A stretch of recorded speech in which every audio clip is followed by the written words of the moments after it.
Well, the U.S. Supreme Court says President Trump's tariffs are illegal, thus striking down a signature White House tool for shaping the economy. The president responded by denouncing members of the court and imposing another tariff. Correspondent Maddie Beer-Temple was in Washington. The court's ruling says tariffs are a tax and the power to tax lies with Congress, not the president. It was a 6-3 decision that President Trump called a disgrace. The Supreme Court's ruling on tariffs is deeply disappointing. President Trump reacted to the Supreme Court ruling Friday, striking down his trademark tariffs. Foreign countries that have been ripping us off for years are ecstatic. The court ruled President Trump broke the law when he imposed sweeping tariffs last spring under the International Emergency Economic Powers Act, or IEEPA.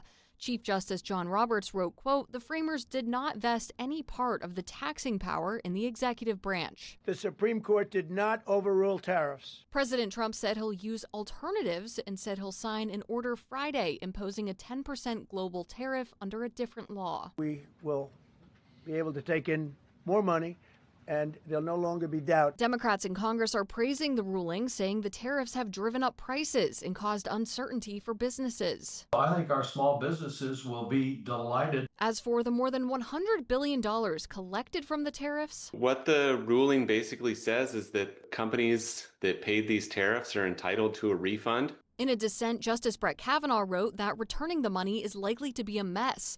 But Kyle Handley with the Cato Institute disagrees. All of these things are tracked in a computer system, and so to argue that it's going to be difficult or time-consuming is just incorrect. Other tariffs are still in place that were not imposed under IEEPA. That includes tariffs on things like steel and aluminum, cars, copper, lumber, and products like kitchen cabinets. In Washington, I'm Maddie Beer-Temple. Meanwhile, an ODU economics professor tells 10 on Your Side it may take a few days for us to know if the tariffs are really going away. If they do, expect some price reductions about 3 months from now. It's also possible prices may not come down at all.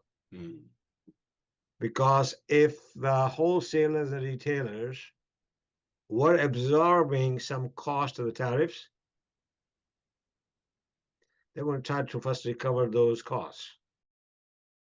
And we have this reaction tonight from Virginia's Democratic governor. Abigail Spanberger says, quote, "The president should be focused on delivering real relief for families, farmers, and business owners, not unleashing another trade war and threatening a new massive tax on Virginians." For more statements from Virginia's congressional delegation, go to wavy.com.